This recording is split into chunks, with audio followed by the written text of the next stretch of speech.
Hello and welcome to Billy Ho Sports. Last weekend's Grade 2 Risen Star lived up to all the hype, and now it's Oaklawn Park's turn to answer.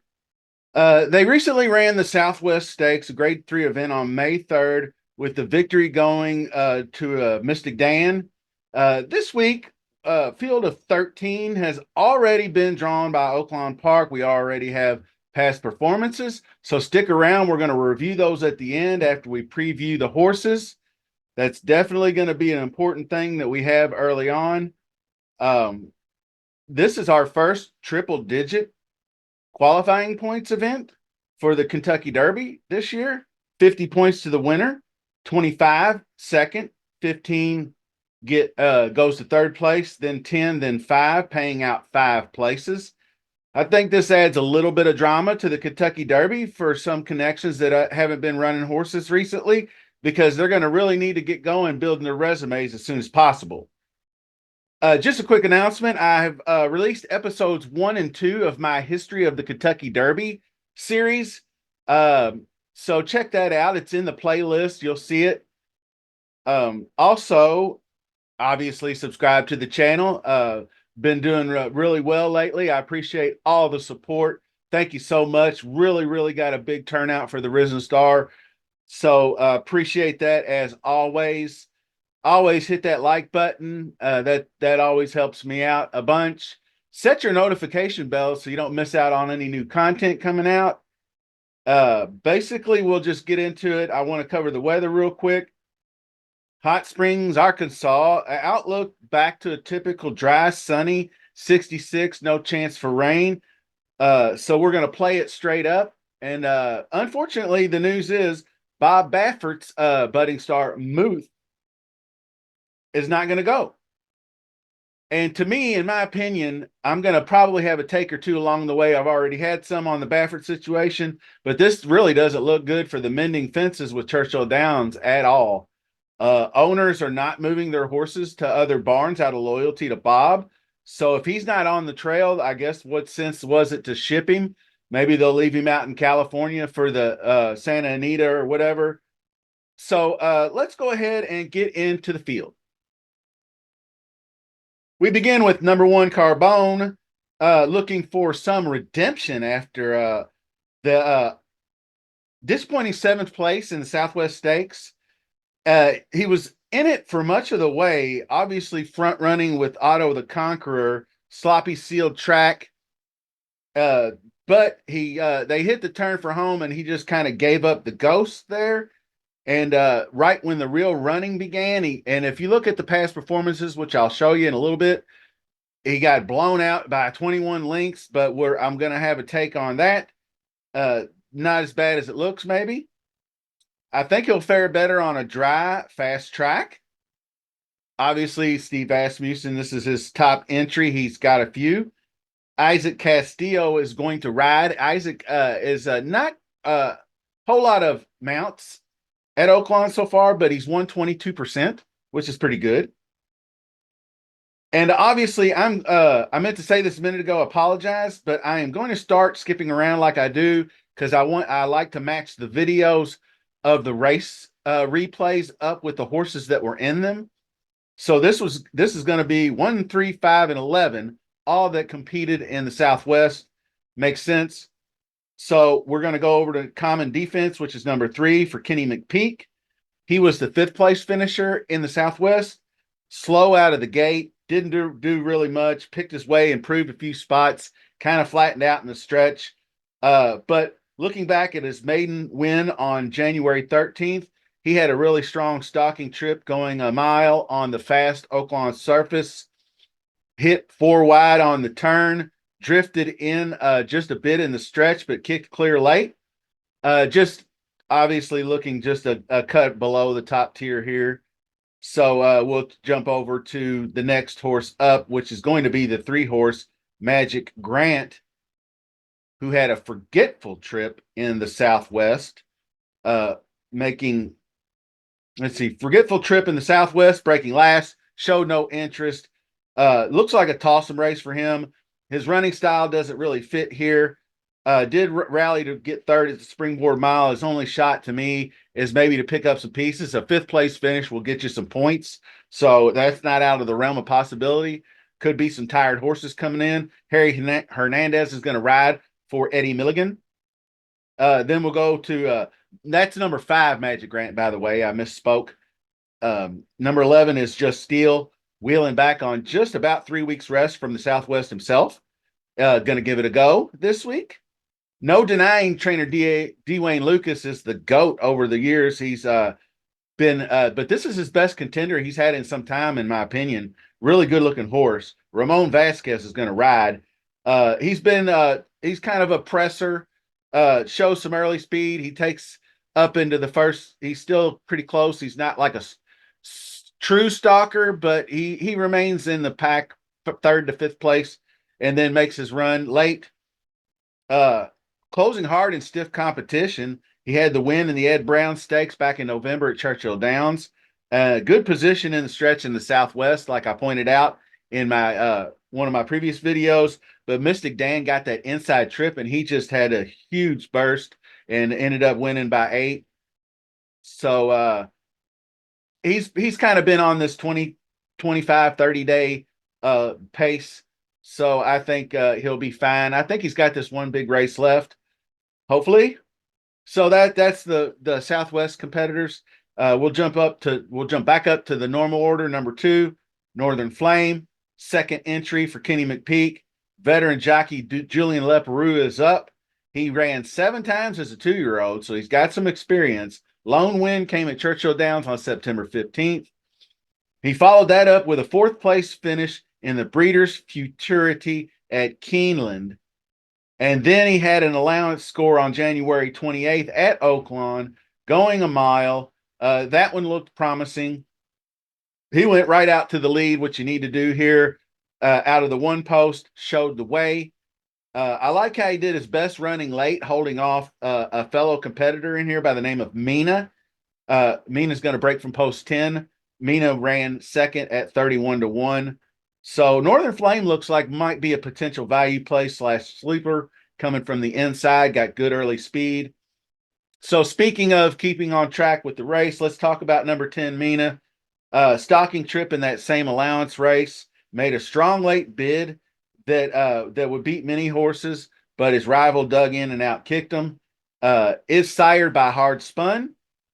Had back-to-back wins as a juvenile at both Churchill Downs and Keeneland, which is pretty good. But didn't seem to like the all-weather track at Turfway. Didn't fare well there. Steve Hobby is the trainer, and we'll get Frank Arietta will ride. I think this one's going to be a long shot at best, so not too hip on that one just yet. But we'll get to the past performances, take a closer look. Number 4 is Tahan Pass, trained by Peter Miller, Chris Landeros aboard. Finished 3rd and then 2nd in the Bob Hope and Renaissance Stakes, respectively, after breaking his maiden Santa Anita.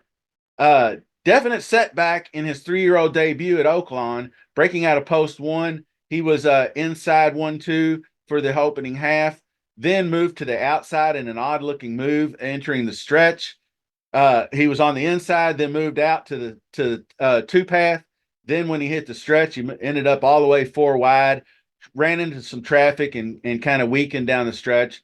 I'm not really sure what to make of this one just yet. It feels like a good competitor, but and maybe get a better ride with Landeros aboard. So I'm going to keep my eye on the tote board with Tahan Pass, maybe some underneath stuff, some trifectas, and so forth in that. Next up, quite an interesting horse. Dematic is the second of the 3 from Steve Asmussen.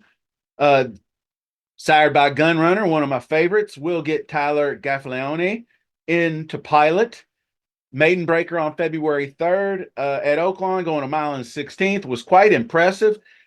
It was kind of an odd run by the youngster. Kept inside patiently in 4th and was just able to coast right in all that traffic and maintain a nice steady pace. then tipped out 4 wide into the stretch and really took command down the stretch. And then as soon as the jockey switched over to the right-handed crop, uh, he just lugged out and then kind of acted squirrely and then straightened out and was able to just go on coast across the finish line for the win. Definitely one I'm going to keep my eye on, Dramatic. So we will see how he does in his next race. And now we get to the main character, number 7, Timberlake. Definite spotlight on him. Entering the weekend, making his three-year-old debut. Fourth place finish in the Breeders' Cup Juvenile last November. Has not raced since. Over 100 days off. He had gotten off to a really rough start in that race. Acted a bit rank. And then he finally settled in fifth when he got some clearance around by the halfway, three-quarter pole. But into the stretch, he was really just too far back to get after Fierceness or Muth. But he did gain ground on the rest. He passed all the rivals, and then he was passed himself by Locked.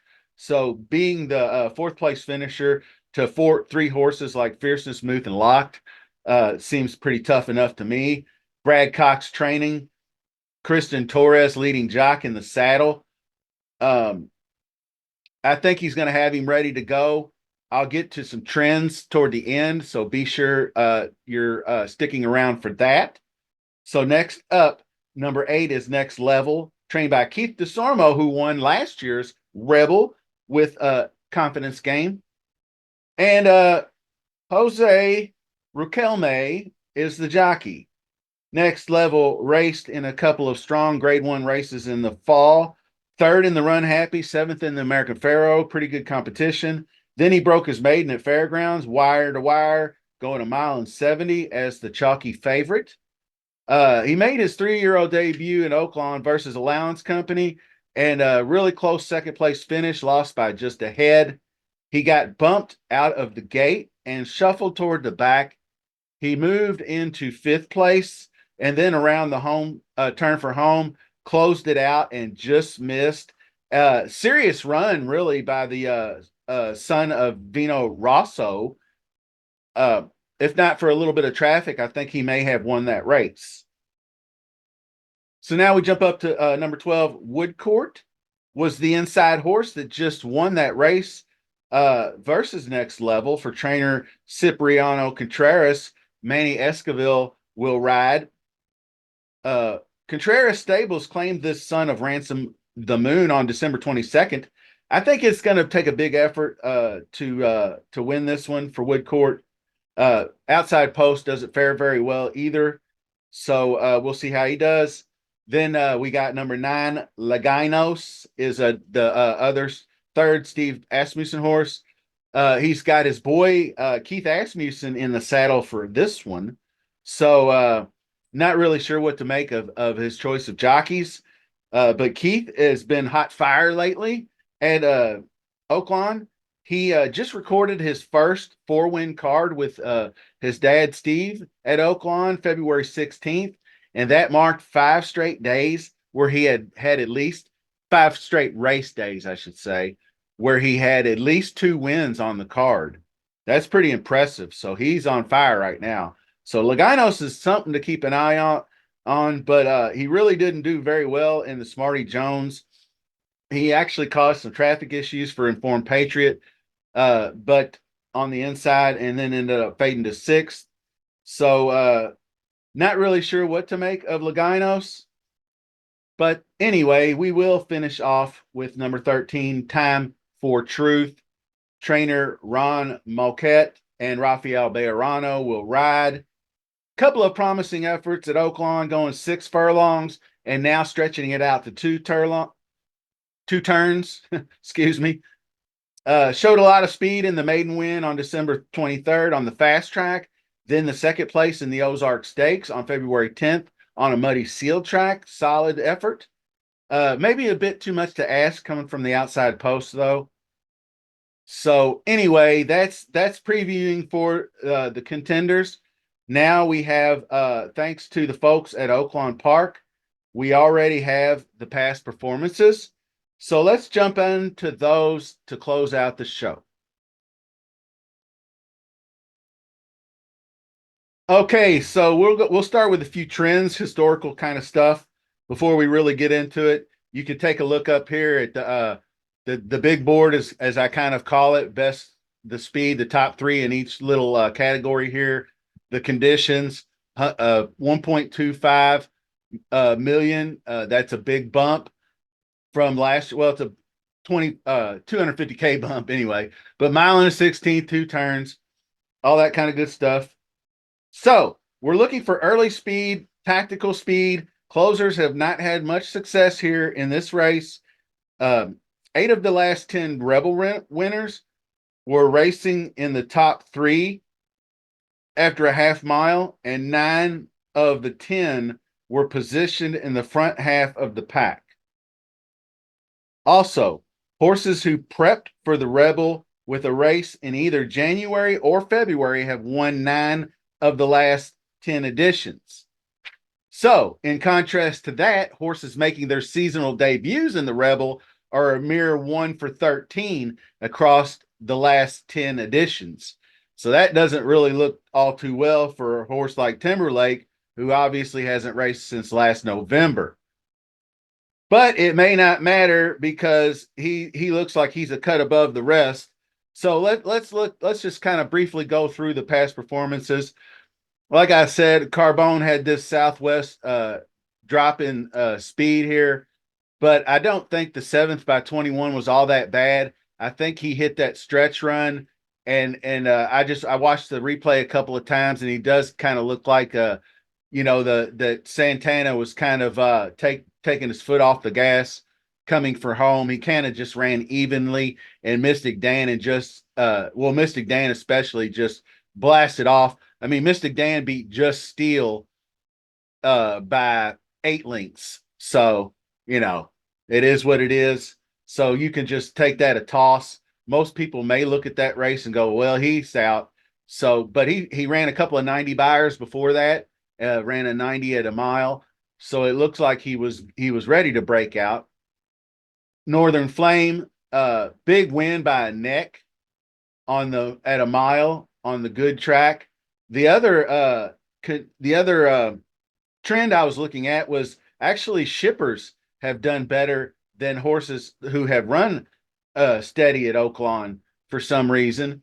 But trends are made to be bucked. I'm not a big trends guy. I do like to look at them just to see kind of how the race goes. But I am a trender in the track bias type thing. So early speed, tactical speed. But most every horse in this race fits that bill, except for maybe Magic Grant, who I'm tossing anyway. And the pressers, most of the pressers like Common Defense, he might be one that I might be not too hip on. Poor speed figures, 80s are not going to get it done. Tahan Pass had like I said, he had that poor outing in his in this one here. The Renaissance, he ran a good race at Oaklawn going 6, but I don't know. He's got the early speed, but he's been beaten by weaker. So I don't think I'm going to be too much on pass. Magic Grant, like I said, is a toss. This one, Dematic, is one that is very interesting. The maiden breaker with an 85, going to need to move up in class and is going to need a big effort for Steve Asmussen. But any horse that has Gunrunner as his sire is always one I pay a little more attention to. So I'll have my eye on him. He's probably going to be a sleeper and underneath. But look, blinkers on. Remember, I told you coming down the stretch, he kind of acted a little squirrely. I don't know if the blinkers will keep him more focused or not, but blinkers could be a cause for improvement. And now we move to Timberlake. And this was the important thing I said, the speed figures, the 102. That's the bill. I think that's the big A, the big win there, 102 there in the Champagne, and the 103 in the fourth place finish. There's no horses really. Just Steel is the only one even really close to that. With the 91 next level, I mean, this is 70s and 80s is his best. I like the horse, but I don't think, like I said, I think he's a tier below. So I don't see him competing. Lagainos, 5th place. He does show some speed, pressing, but the Smarty Jones race, just a wash on that one off the turf. He's kind of a turf to dirt type of horse. This one was taken off the turf that he in which he won at Churchill Downs. So if it was an off track, I think he might have a better chance. But the further out we go, the less chance. Outside post, poor win percentage. That goes same for Mana. Did get the 86 speed figure here, second by a neck. But here we got Just Steel. And I know we just said outside post trouble, but he's been on the outside before. He was on the outside at in the Southwest and still managed to hit the stretch run, and briefly had his nose almost out front there before Mystic Dan scooped him on the inside. So I'm not really too worried about that. Got a solid 91 on a slow pace that didn't really set up well for the way he runs. So if we get a little bit quicker pace on a fast track, I think he's going to be right there for Dwayne. So I'm looking forward to seeing his run. Sired by Justify, which is solid. So and the number 12 Woodcourt, the speed figures just aren't there. Like I said, it was a nice win. And he did get claimed from Brendan Walsh in December. So I think I'll toss Woodcourt outside post deadly for both of these guys. Time for Truth as well. So that's kind of where I find on that. So like I said, I'm just going to quickly pan back up to Timberlake and the 103, 102. I think basically what it amounts to, and we'll get to the final grand finale here, so to speak. I think it's not going to matter that he's been off this long. He looks that far above everybody else. And I think his B effort is probably going to be enough to beat this field. So I think he's going to be my top choice. Sounds kind of chalky. Obviously, I'm going Just Steel next. You can see the selections. But it's possible Carbone, like I mentioned before, slowed up down the stretch and just, distance didn't matter by that time. Live to fight another day, as I say. I expect a better effort. The selections look very chalky, like I said, but it is early days. It's just Monday. If I have a change of heart, I will definitely do an update. So that'll do it for the show. Hope you enjoyed it. Subscribe, like, share, all that good stuff. Till next time, see you soon.